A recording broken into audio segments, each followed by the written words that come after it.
छठा अध्याय। ऋषभ देव जी का देह त्याग। राजा परीक्षित ने पूछा, भगवन, योग रूप वायु से प्रज्वलित हुई ज्ञानाग्नि से जिनके रागादि कर्म बीज दग्ध हो गए, उन आत्माराम मुनियों को दैववश यदि स्वयं ही अणिमदि सिद्धियां प्राप्त हो जाए तो वे उनके राग द्वेषादि क्लेशों का कारण तो किसी प्रकार हो ही नहीं सकती। फिर भगवान ऋषभ ने उन्हें स्वीकार क्यों किया?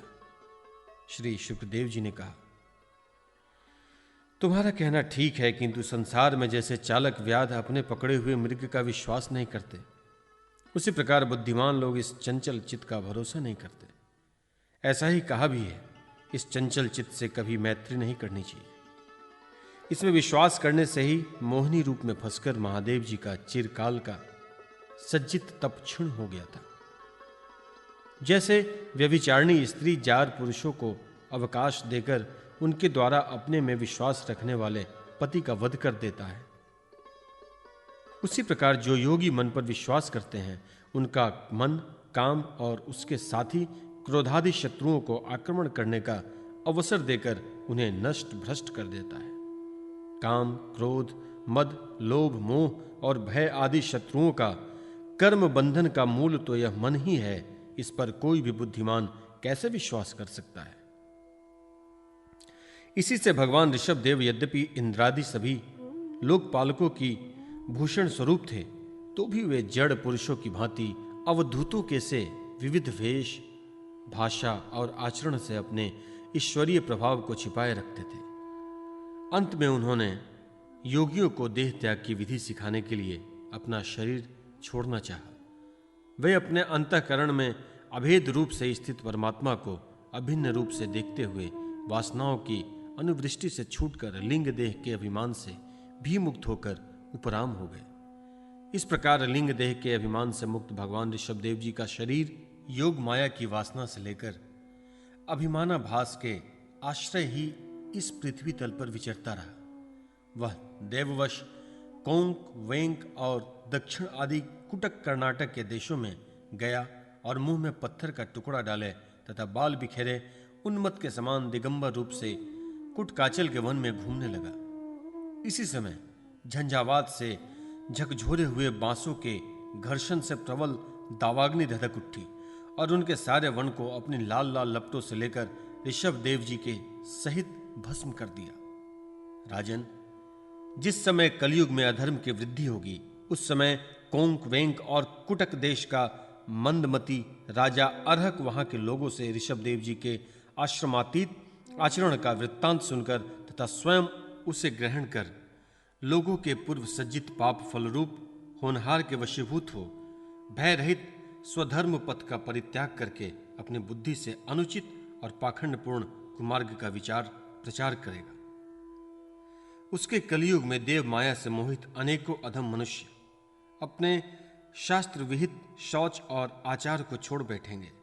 अधर्म बहुल कलयुग के प्रभाव से बुद्धिहीन हो जाने के कारण वे स्नान न करना, आचमन न करना, अशुद्ध रहना, केश नुचवाना आदि ईश्वर का तिरस्कार करने वाले पाखंड धर्मों को मनमाने ढंग से स्वीकार करेंगे और प्रायः वेद, ब्राह्मण एवं भगवान यज्ञ पुरुष की निंदा करने लगेंगे। वे अपनी इस नवीन अवैदिक स्वेच्छाकृत प्रवृत्ति में अंध परंपरा से विश्वास करके मतवाले रहने के कारण स्वयं ही घोर नरक में गिरेंगे। भगवान का यह अवतार रजोगुण से भरे हुए लोगों को मोक्ष मार्ग की शिक्षा देने के लिए ही हुआ था। इसके गुणों का वर्णन करते हुए लोग इन वाक्यों को कहा करते हैं, अहो, 7 समुद्रों वाली पृथ्वी के समस्त द्वीप और वर्षों में यह भारतवर्ष बड़ी ही पुण्य भूमि है, क्योंकि यहाँ के लोग श्री हरि के मंगल में अवतार चरित्रों का गान करते हैं। अहो, महाराज प्रियव्रत का वंश बड़ा ही उज्जवल एवं सुयशपूर्ण है, जिसमें पुराण पुरुष श्री आदि नारायण ने ऋषभावतार लेकर मोक्ष की प्राप्ति कराने वाले पारमहंस धर्म का आचरण किया। अहो, इस जन्म रहित भगवान ऋषभ देव के मार्ग पर कोई दूसरा योगी मन से कैसे चल सकता है? क्योंकि योगी लोग जिन योग सिद्धियों के लिए लालायित होकर निरंतर प्रयत्न करते रहते हैं, उन्हें इन्होंने अपने आप प्राप्त होने पर भी असत समझकर त्याग दिया। राजन, इस प्रकार संपूर्ण वेद, लोक, देवता, ब्राह्मण और गौवे के परम गुरु भगवान ऋषभ देव का यह विशुद्ध चरित्र मैंने तुम्हें सुनाया। यह मनुष्यों के समस्त पापों को हरने वाला है। जो मनुष्य इस मंगल में पवित्र चरित्र को एकाग्रचित से श्रद्धापूर्वक निरंतर सुनते या सुनाते हैं, उन दोनों की ही भगवान वासुदेव में अनन्य भक्ति हो जाती है।